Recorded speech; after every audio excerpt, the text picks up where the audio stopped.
Good morning मेरे प्यारे साथियों, स्वागत है आप सभी का हमारे यूट्यूब चैनल श्री हंस वाहिनी इंस्टीट्यूट पर।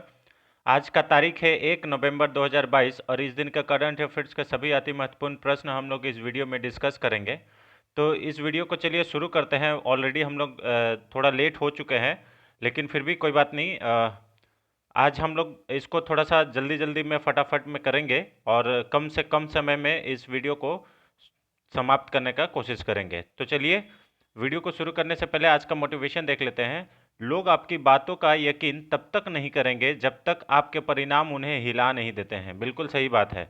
मतलब जब तक आपके कुछ परिणाम नहीं आ जाते हैं ना, मतलब कुछ आप जीवन में बेहतर नहीं करते हैं, तब तक आपका बात पे कोई यकीन करता ही नहीं है कि नहीं यार ये क्या मतलब बोलेगा, है ना। तो इसीलिए आपको एक ही है सलाह कि आप मेहनत मतलब बहुत साइलेंटली करते रहिए। और जिस दिन रिजल्ट आएगा उस दिन आप मतलब आपके आस पास पड़ोस के जितने भी लोग हैं उसको वो चौंका देगा और हिला देगा। ठीक है, तो उस समय से फिर आपका वैल्यू जो है वो डबल हो जाएगा। ठीक है, तो चलिए इसी मोटिवेशन के साथ आज का वीडियो शुरू करते हैं। आज का पहला क्वेश्चन है, लेकिन उससे पहले ये जो कंटेंट के बारे में हम लोग डिस्कशन करते हैं। National international awards and honours, art and culture, government scheme, science and technology, business, economy, banking, reports and indices, sports news, ये सब सारे चीज़ इसमें डिस्कशन करते हैं। चलिए आज का पहला क्वेश्चन है, हाल ही में सरस फूड फेस्टिवल 2022 का उद्घाटन कहाँ किया गया है? Option number A New Delhi, option number B Lucknow, option number C Ajmer, option number D Bhopal. तो अभी सरस फूड फेस्टिवल का जो उद्घाटन है ये हाल ही में नई दिल्ली में किया गया है। ऑप्शन नंबर ए इसका सही आंसर हो जाएगा। ठीक है, सरस फूड फेस्टिवल।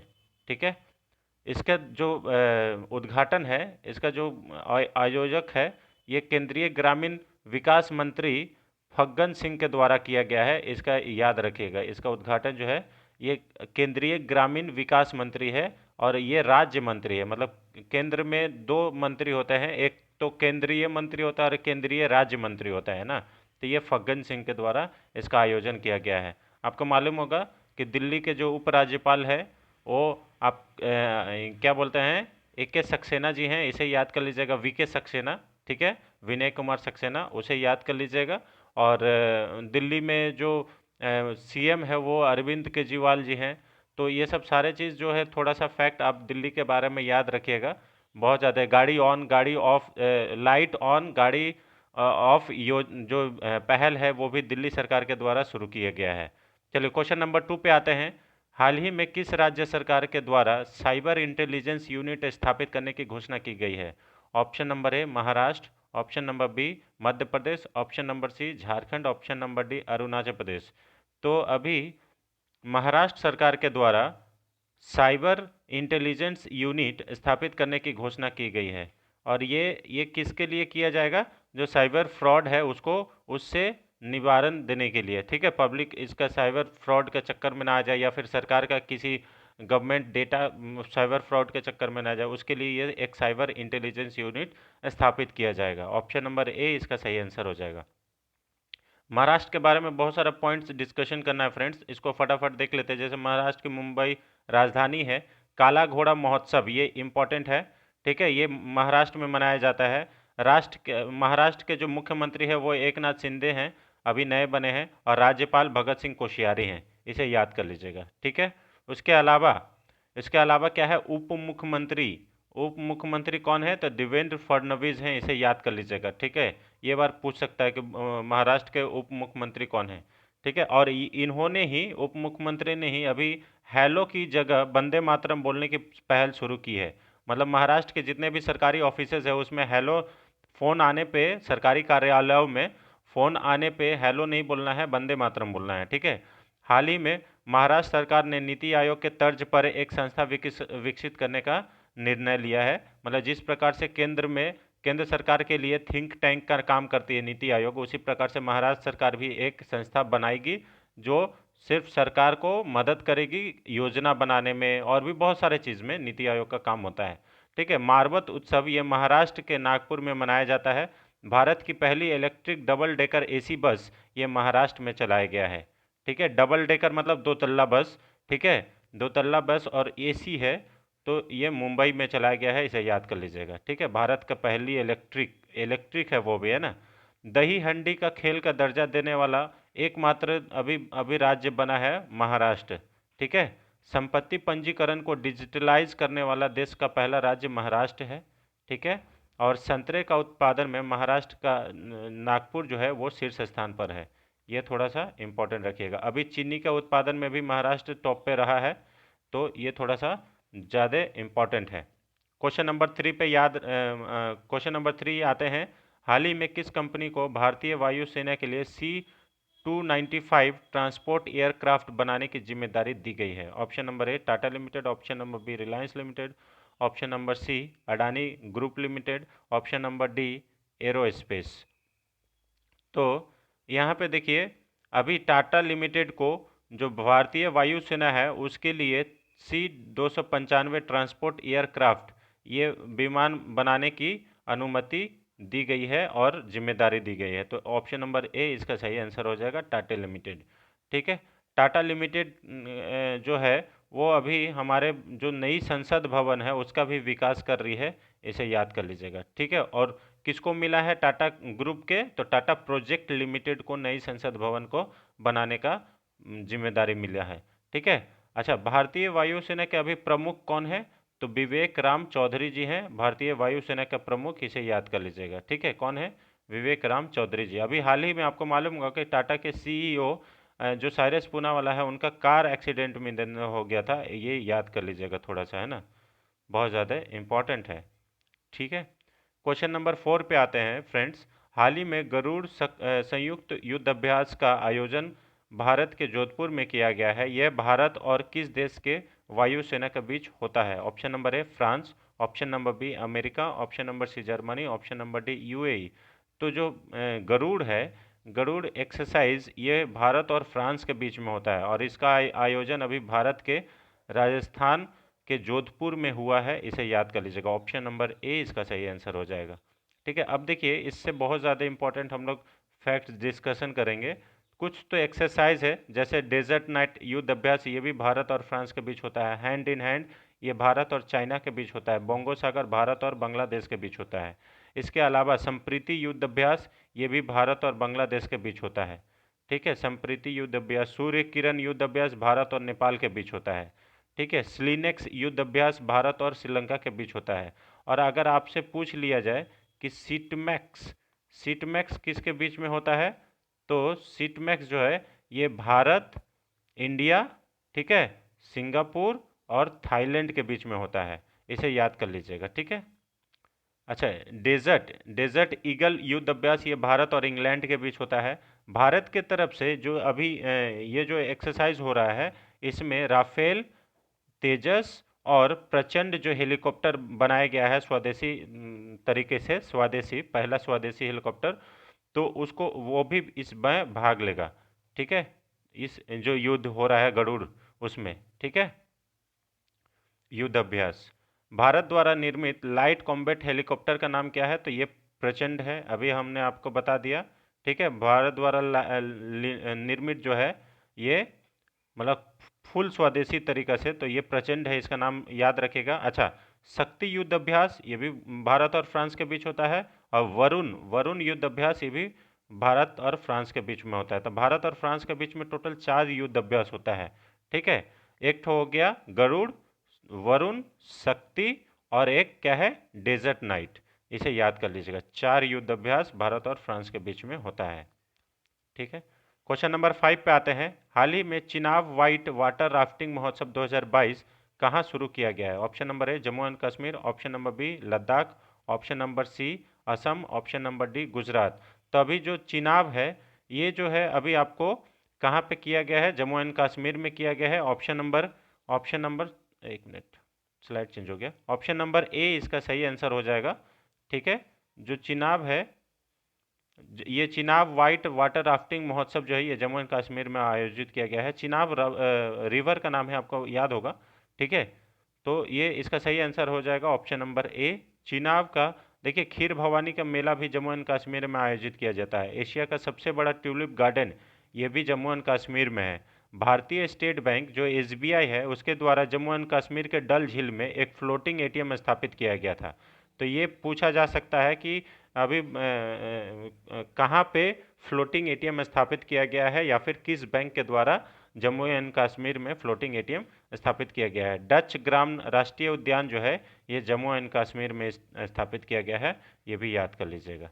ठीक है, क्वेश्चन नंबर 6 पे आते हैं फ्रेंड्स। हाल ही में किस राज्य के प्रख्यात कलाकार नील पवन वर्मा का निधन हो गया? Option number A Assam, option number B Himachal Pradesh, option number C Rajasthan, option number D Paschim Bangal. तो अभी नील पवन वर्मा जो कि असम के प्रख्यात कलाकार थे, उनका निधन हो गया है। ऑप्शन नंबर ए इसका सही आंसर हो जाएगा। ठीक है, जो असम की बात करें, इनका जो पहला निधन है ये कितने वर्षों के थे? 84 वर्षों के थे और एक कलाकार थे, इसे याद कर लीजिएगा। ठीक है, वरुआ है। असम की राजधानी दिसपुर है और अभी असम के गुवाहाटी में, आईआईटी गुवाहाटी में कौन सा सुपर कंप्यूटर स्थापित किया गया है? तो परम कामरूप स्थापित किया गया है, इसे याद कर लीजिएगा। असम के मुख्यमंत्री हेमंत विश्व शर्मा है, असम के राज्यपाल जगदीश मुखी हैं और कटी बिहू त्यौहार जो है ये अभी असम में मनाया गया है। इसके अलावा असम के बारे में और भी देख लेते हैं, जैसे माजुली द्वीप, ये असम में स्थित है। ठीक है, बहुत बड़ा द्वीप है। ठीक है, और ये किस नदी पर है? तो ये ब्रह्मपुत्र नदी पर है, इसे याद कर लीजिएगा। हाल ही में ट्रीज बियॉन्ड फॉरेस्ट नामक कार्यक्रम ये असम के द्वारा शुरू किया गया है, ट्रीज बियॉन्ड फॉरेस्ट। ठीक है, उसके बाद विद्या रथ स्कूल ऑन व्हील्स परियोजना। ठीक है, स्कूल ऑन व्हील परियोजना जो है ये मुख्यमंत्री हेमंत विश्व शर्मा के द्वारा लॉन्च किया गया है असम में। ठीक है, हाल ही में पुलिस अधीक्षकों के सम्मेलन का उद्घाटन भारत के गृह मंत्री अमित शाह के द्वारा किया गया है। ठीक है, इसे याद कर लीजिएगा। अधीक्षकों का जो सम्मेलन था पहला, वो गृह मंत्री अमित शाह के द्वारा उद्घाटन के कुछ दिन पहले की ही बात है। ठीक है, उसके बाद देखिए बगरुम्मा त्यौहार, ये भी असम में मनाया जाता है। ठीक है, बगरुम्मा त्यौहार माता कामाख्या माता का मंदिर जो है ये भी असम में है और यहीं पे आपको अम्बुबाची का मेला लगता है, 4 दिन का चलता है ये, इसे याद कर लीजिएगा। 4 दिन का अम्बुबाची का मेला कामाख्या माता का मंदिर असम में लगता है। काजीरंगा नेशनल पार्क, मानस नेशनल पार्क, ये सब असम में स्थित है। ठीक है, Raimona national park, Dibru Saikhowa national park, ये सब सारे चीज़ असम में स्थित है। ठीक है, देहेंग पटकाई राष्ट्रीय उद्यान ये भारत का नवीनतम राष्ट्रीय उद्यान है, इसे याद कर लीजिएगा, क्योंकि सबसे ज़्यादा यही सब पूछता है कि नवीनतम राष्ट्रीय उद्यान कौन सा है। ठीक है, अभी हाल ही में सैटेलाइट फ़ोन से कनेक्ट होने वाला भारत का पहला और एकमात्र राष्ट्रीय उद्यान अभी तक कौन है? तो ये है काजीरंगा नेशनल पार्क, ये याद कर लीजिएगा। सैटेलाइट फ़ोन से इसको कनेक्ट कर दिया गया है पूरा एरिया को। ठीक है, और काजीरंगा नेशनल पार्क एक सींग वाले गैंडे के लिए फेमस है, इसे याद कर लीजिएगा। वहाँ एक वन हॉर्न राइनोसेरस पाया जाता है। क्वेश्चन नंबर 7 पे आते हैं फ्रेंड्स। हाल ही में पहले आसियान भारत स्टार्टअप फेस्टिवल 2022 का उद्घाटन कहाँ किया गया? Option number A Indonesia, option number B Malaysia, option number C Vietnam, option number D America. तो ASEAN association of south east Asian nation और भारत स्टार्टअप फेस्टिवल 2022 ये अभी इंडोनेशिया में स्थापित किया गया है। ऑप्शन नंबर ए इसका सही आंसर हो जाएगा। ठीक है, इसके बारे में अभी हम लोग आगे डिस्कस करेंगे। पहले इंडोनेशिया की राजधानी देख लेते हैं। इंडोनेशिया की राजधानी जकार्ता है, मुद्रा इंडोनेशियन रुपया है और राष्ट्रपति जो है ये जोको विडोडो है, इसे याद कर लीजिएगा। ठीक है, राष्ट्रपति जोको विडोडो।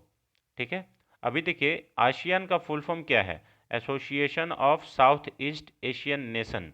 ठीक है, आसियान की स्थापना 1967 ईस्वी में की गई थी। इसका मुख्यालय जकार्ता इंडोनेशिया में है और आसियान के वर्तमान में सेक्रेटरी जनरल है लिम जोंग उन, इसे याद कर लीजिएगा, लिम जोक उई। ये थोड़ा सा इम्पोर्टेंट है, सेक्रेटरी जनरल, ये सब पूछ लिया करता है। ठीक है, क्वेश्चन नंबर 8 पे आते हैं। हाल ही में किस देश ने कोविड के खिलाफ पहला नोजल वैक्सीन को मंजूरी दी है? अभी ये नोजल वैक्सीन क्या होता है? इसको सांस के द्वारा या नाक के द्वारा लिया जाएगा, इसे याद कर लीजिएगा। नोज के द्वारा इसको लिया जाएगा, कोई इंजेक्शन नहीं है ये। ठीक है, इसमें नाक में लगा के और ऊपर में टानना है। तो ये वैक्सीन आपातकालीन मंजूरी मिली है और ये किस देश के मतलब किस देश के द्वारा मिली है? तो ये मिली है चीन के द्वारा। चीन ने अभी नोजल फ्री वैक्सीन को मंजूरी दी है। तो ऑप्शन नंबर ए इसका सही आंसर हो जाएगा। अब चीन के बारे में डिस्कशन करते हैं। अभी हाल ही में चीन की राजधानी पहले देख लेते हैं। उसकी राजधानी जो है ये बीजिंग है, इसे याद कर लेना। और राष्ट्रपति शी जिनपिंग है और ये तीसरी बार राष्ट्रपति चुने गए हैं। तो ये थोड़ा सा इम्पोर्टेंट है। मुद्रा क्या है, युआन है या रेनमिनबी है, दो इसका नाम है इसके मुद्रा का, युआन या रेनमिनबी। ठीक है, अभी हाल ही में कृत्रिम सूर्य बनाने वाला विश्व का पहला देश चीन है। ठीक है, ये कृत्रिम तरीका से सूर्य बना लिया है। अब सूर्य बनाने का क्या मतलब है कि जितना टेम्परेचर सूर्य का ऊपर में है उससे भी ज़्यादा टेम्परेचर ये अपने जो जहाँ लेबोरेटरी जहाँ पे सूर्य को बनाया है उस सूर्य का टेम्परेचर नापा गया है। तो ये भी थोड़ा सा इम्पोर्टेंट है कि कृत्रिम सूर्य बनाने वाला पहला देश अभी कौन सा है, तो आपको मालूम होना चाहिए। ये भी कौन है, चीन है। ठीक है, क्वेश्चन नंबर 9 पे आते हैं। किस राज्य सरकार के द्वारा पालतू कुत्तों का पंजीकरण अनिवार्य किया गया है? Option number A Punjab, option number B Delhi, option number C Haryana, option number D Madhya Pradesh. तो अभी हरियाणा सरकार के द्वारा पालतू कुत्तों, जो भी अगर पालतू कुत्ता रखेगा उसको रजिस्ट्रेशन कराना कंपलसरी होगा। तो ऑप्शन नंबर सी इसका सही आंसर हो जाएगा। ठीक है, हरियाणा सरकार की राजधानी हरियाणा की राजधानी है चंडीगढ़। ठीक है, मनोहर लाल खट्टर यहाँ के मुख्यमंत्री हैं और बंडारू दत्तात्रेय जो है ये राज्यपाल हैं। ठीक है, इसके अलावा अभी हाल ही में प्रधानमंत्री नरेंद्र मोदी ने अमृता अस्पताल का उद्घाटन हरियाणा के फरीदाबाद में किया था। ये थोड़ा सा इम्पोर्टेंट है। ठीक है, अमृता अस्पताल का उद्घाटन किया था। ठीक है, दुनिया का सबसे बड़ा सफारी पार्क ये हरियाणा में स्थापित किया जाएगा, बनेगा, इसे याद कर लीजिएगा, दुनिया का सबसे बड़ा सफारी पार्क। हाल ही में हरियाणा राज्य को सामाजिक, आर्थिक और राजनीतिक न्याय में सर्वश्रेष्ठ घोषित किया गया है। ठीक है, हरियाणा राज्य को सामाजिक, आर्थिक, राजनीतिक न्याय जो है वो उसमें सर्वश्रेष्ठ घोषित किया गया है। हाल ही में जारी पब्लिक अफेयर्स इंडेक्स 2022 में हरियाणा राज्य शीर्ष स्थान पर रहा है, इसे याद कर लीजिएगा। ये सब क्वेश्चन थोड़ा बन सकता है। स्मार्ट ई बीट प्रणाली ये हरियाणा के मुख्यमंत्री मनोहर लाल खट्टर के द्वारा पुलिस के लिए लॉन्च किया गया है, इसे याद कर लीजिएगा, थोड़ा इम्पोर्टेंट है। अभी हरियाणा सरकार के द्वारा चिराग योजना शुरू किया गया है। इससे पहले भी हम लोग चिराग योजना के बारे में डिस्कस किए थे। इसका फुल फॉर्म है chief minister equal education relief assistant and grant. ये है चिराग योजना और इसमें सारे लोग को शिक्षा, इक्वल शिक्षा का अधिकार है, इसे याद कर लीजिएगा। सुल्तानपुर नेशनल पार्क और कालेश्वर नेशनल पार्क ये भी हरियाणा में स्थित है। चिलचिला वाइल्ड लाइफ सेंचुरी ये भी हरियाणा में ही स्थित है। ठीक है, क्वेश्चन नंबर 10 फ्रेंड, हाल ही में राष्ट्रीय एकता दिवस कब मनाया गया है? Option number A 28 October, option number B 29 October, option number C 31 October, option number D 30 October. तो राष्ट्रीय एकता दिवस ये कल के दिन मनाया गया है फ्रेंड्स। ठीक है, तो आज ये हम लोग ये 31 अक्टूबर को मनाया गया। ऑप्शन नंबर सी इसका सही आंसर है। और आज हम लोग जो जितने भी अक्टूबर के दिवस है उसे हम लोग इस वीडियो में आज कंप्लीट कर लिए हैं। और आज के बाद से फिर हम आपको एक अलग से वीडियो बनाने का कोशिश करेंगे जो सिर्फ दिवस का हो, और एक मंथली वीडियो बनाएंगे जो अक्टूबर मंथ का जितने भी करंट अफेयर्स हम लोग इसमें पढ़े हैं उसको भी शामिल करेंगे। और जो क्वेश्चन अगर छूट गया है तो उसको भी हम लोग क्वेश्चन को शामिल करके उसको वीडियो एक बना के monthly video, monthly current affairs का एक बना के इसको डाल देंगे। ठीक है, तो ऑप्शन नंबर सी इसका सही आंसर हो जाएगा। देखिए, राष्ट्रीय एकता दिवस जो है ये सरदार वल्लभ भाई पटेल की जयंती पर मनाई जाती है। आपको सभी को लोग को मालूम होगा ये 31 अक्टूबर को सरदार वल्लभ भाई पटेल का जन्म जो है ये 31 अक्टूबर 1875 ईस्वी को नाडियाड गुजरात में हुआ था। और भारत का लौह पुरुष भी इन्हें ही कहा जाता है, सरदार वल्लभ भाई पटेल को। स्टैच्यू ऑफ यूनिटी ये किन की प्रतिमा है? तो ये सरदार वल्लभ भाई पटेल की प्रतिमा है जो कि केवड़िया गुजरात में स्थित है। स्टैच्यू ऑफ यूनिटी का उद्घाटन ये प्रधानमंत्री नरेंद्र मोदी के द्वारा 31 अक्टूबर को 2018 में किया गया था। ठीक है, उसके बाद स्टैच्यू ऑफ यूनिटी के जो वास्तुकार हैं ये राम सुतार हैं। और ये कहाँ पे स्थित है? तो नर्मदा नदी के किनारे स्थित है जो कि साधु वे द्वीप पर है। ठीक है, पहली बार राष्ट्रीय एकता दिवस कब मनाया गया था? तो 31 अक्टूबर 2014 को मनाया गया था, ये देख लीजिएगा। ठीक है, अब देखिए सरदार वल्लभ भाई पटेल को सरदार की उपाधि कहाँ मिली थी? तो ये जो बारदोली सत्याग्रह है उसमें महिलाओं के द्वारा सरदार की उपाधि दी गई थी। कांग्रेस का कौन सा अधिवेशन में सरदार वल्लभ भाई पटेल की अध्यक्षता किए थे? तो कांग्रेस की कराची अधिवेशन जो कि 1931 में हुआ था उसमें सरदार वल्लभ भाई पटेल ने अध्यक्षता की थी, इसे याद कर लीजिएगा। स्टैचू ऑफ यूनिटी के वास्तुकार राम सुतार हैं, इसे याद कर लीजिएगा। देश के पहले उप प्रधानमंत्री और गृह मंत्री कौन थे? तो ये भी सरदार वल्लभ भाई पटेल थे। ये सब क्वेश्चन आपसे पूछा जा सकता है। ठीक है, तो इस पे थोड़ा सा विशेष ध्यान दीजिएगा फ्रेंड्स। अब देखिए अक्टूबर का इंपॉर्टेंट क्वेश्चन एक बार फटाफट रिवीजन करा देते हैं। 1 अक्टूबर को अंतर्राष्ट्रीय वृद्धजन दिवस मनाया जाता है। 1 अक्टूबर को अंतर्राष्ट्रीय कॉफ़ी दिवस मनाया जाता है। 2 अक्टूबर को अंतर्राष्ट्रीय अहिंसा दिवस मनाया जाता है। 2 अक्टूबर को ही स्वच्छ भारत दिवस मनाया जाता है। 3 अक्टूबर को विश्व पर्यावरण दिवस मनाया जाता है। 4 अक्टूबर को विश्व पशु दिवस मनाया जाता है। ठीक है। 5 अक्टूबर को विश्व शिक्षक दिवस मनाया जाता है। 7 अक्टूबर को विश्व कपास दिवस मनाया जाता है। 7 अक्टूबर को ही विश्व मुस्कान दिवस मनाया जाता है। 8 अक्टूबर को विश्व प्रवासी पक्षी दिवस मनाया जाता है। 8 अक्टूबर को ही विश्व भारतीय वायुसेना दिवस मनाया जाता है। भारतीय वायुसेना दिवस मनाया जाता है। 9 अक्टूबर को विश्व डाक दिवस मनाया जाता है। 10 अक्टूबर को विश्व मानसिक स्वास्थ्य दिवस मनाया जाता है। 11 अक्टूबर को अंतर्राष्ट्रीय बालिका दिवस मनाया जाता है। 12 अक्टूबर को विश्व गठिया दिवस मनाया जाता है। 13 अक्टूबर को अंतर्राष्ट्रीय आपदा न्यूनीकरण दिवस मनाया जाता है। 14 अक्टूबर को अंतर्राष्ट्रीय ई कचरा दिवस मनाया जाता है। 15 अक्टूबर को विश्व छात्र दिवस मनाया जाता है। 15 अक्टूबर को ही ग्रामीण महिला अंतर्राष्ट्रीय दिवस मनाया जाता है। 16 अक्टूबर को विश्व खाद्य दिवस मनाया जाता है, थोड़ा इंपॉर्टेंट है। 17 अक्टूबर को अंतर्राष्ट्रीय गरीबी उन्मूलन दिवस मनाया जाता है। और 20 अक्टूबर को विश्व सांख्यिकी दिवस मनाया जाता है। 23 अक्टूबर को अंतर्राष्ट्रीय तिल दिवस मनाया जाता है। और राष्ट्रीय सांख्यिकी दिवस 29 जून को मनाया जाता है। ठीक है। 24 अक्टूबर को विश्व पोलियो दिवस मनाया जाता है। और 24 अक्टूबर को ही संयुक्त राष्ट्र दिवस भी मनाया जाता है। ठीक है। आयुर्वेद दिवस 23 अक्टूबर को मनाया जाता है। और उसके बाद भारतीय वायुसेना का 76वां इन्फेंट्री दिवस ये 27 अक्टूबर को मनाया गया है, इसे याद कर लीजिएगा। अब रहिए ये कंप्यूटर के, अब यहाँ से क्वेश्चन को शुरू करते हैं। पहला क्वेश्चन है कंप्यूटर में, निम्नलिखित में से कौन सा एप्लीकेशन सॉफ्टवेयर एमएस ऑफिस के अंतर्गत नहीं आता है? ऑप्शन नंबर ए ये है illustrator, option number B explorer, option number C word, option number D Excel. तो इलस्ट्रेटर जो है ये एमएस ऑफिस के अंदर में नहीं आता है, इसे याद कर लीजिएगा। ऑप्शन नंबर ए इसका सही आंसर हो जाएगा। और आपको अगर क्वेश्चन मालूम होगा तो कमेंट बॉक्स में ज़्यादा से ज़्यादा कमेंट कीजिए, ताकि हमें भी लगे कि हाँ हम पढ़ा रहे हैं तो आप लोग को कुछ बेनिफिट हो रहा है।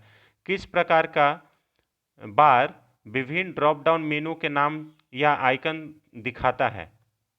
Option number A menu bar, option number B tool bar, option number C title bar, option number D task bar.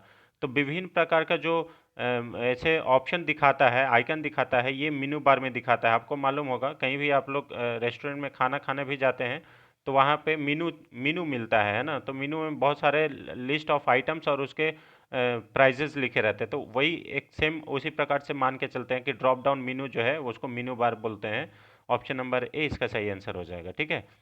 Question number 3 पे आते हैं। किसी विंडो की साइजिंग में पहला कदम निम्नलिखित में से कौन सा होता है? विंडो की साइजिंग करना है तो पहला हम लोग का स्टेप क्या होता है? ऑप्शन नंबर ए व्यू मेनू को फुल डाउन करके और बड़े आइकन में बदले। ऑप्शन नंबर बी किसी कोने या बॉर्डर में पॉइंट करे। Option number C title bar पर पॉइंट करे। ऑप्शन नंबर डी इनमें से कोई नहीं। तो जो सबसे पहला काम है वो टाइटल बार पे पॉइंट करना है। ऑप्शन नंबर सी इसका सही आंसर है। विंडो की साइजिंग जैसे ऐसा है ना, अब इसको इसको बड़ा करना है तो ऐसे इसका जो साइज है उसको बड़ा करना है। तो यहाँ पे क्लिक करने से जो टाइटल बार होता है ऊपर में जहाँ पे नाम लिखा हुआ रहता है उस पर क्लिक करना है, ये पहला स्टेप है। ठीक है। क्वेश्चन नंबर 4 पे आते हैं। प्रिंट के लिए कौन सा मेनू सेलेक्ट किया जाता है? Option number A special menu, option number B edit menu menu, option number C tools menu या option number D file menu. तो प्रिंट करना है तो पहला जो ऑप्शन है, ये जो मेनू है वो कौन सा सेलेक्ट किया जाता है? वो फाइल मेनू सेलेक्ट किया जाता है। ऑप्शन नंबर डी सही आंसर है। आप लोग देखिएगा जब भी कोई भी वर्कबुक आप प्रिंट करने जा रहे हैं तो आप फाइल मेनू में क्लिक कीजिएगा तभी प्रिंट का ऑप्शन आता है। ठीक है। क्वेश्चन नंबर 5 पे आते हैं फ्रेंड्स। हाल ही में प्रयोक्ता दस्तावेज को जो नाम देता है उसे क्या कहते हैं? मतलब जो यूज़र है वो जो भी डॉक्यूमेंट का नाम देता है उसको नाम क्या बोलते हैं, उसको क्या बोलते हैं? यूज़र जो डॉक्यूमेंट का नाम देता है, डॉक्यूमेंट का नाम, उसको क्या बोलते हैं? Option number A program, option number option number B record, option number C data, option number D file name. तो जो भी डॉक्यूमेंट का नाम देता है आप लोग को सभी को मालूम होगा कि उसको फाइल नेम बोला जाता है। ऑप्शन नंबर डी इसका सही आंसर हो जाएगा। ठीक है। तो डी करेक्ट आंसर है। यूज़र के द्वारा दिया गया डॉक्यूमेंट का नाम उसको फाइल नेम बोला जाता है। और फाइल नेम डिलीट रीनेम जो भी है वो अपने अनुसार एडिट विडिट सब कुछ कर सकते हैं। ठीक है। तो ये रहा फ्रेंड्स आज का 10 अति महत्वपूर्ण प्रश्न। आई होप 10 अति महत्वपूर्ण करंट अफेयर्स के साथ साथ 5 अति महत्वपूर्ण कंप्यूटर के भी प्रश्न जो कि आने वाले सभी प्रतियोगी परीक्षाओं में और बहुत बेहद महत्वपूर्ण है, वो आ सकता है। तो आई होप आपको ये वीडियो पसंद आया होगा। अगर वीडियो पसंद आया है तो वीडियो को लाइक करें, शेयर करें और चैनल पर नए हैं तो चैनल को सब्सक्राइब भी करें। Thanks for watching. Thank you so much. और हाँ, आज से हम लोग एक नए अंदाज में थंबनेल के साथ आपको ये वीडियो को पेश कर रहे हैं, तो आशा करते हैं आप इसे बहुत लाइक करेंगे। तो बहुत बहुत धन्यवाद आपको। फिर मिलेंगे नेक्स्ट वीडियो में। Thank you so much. जय हिंद।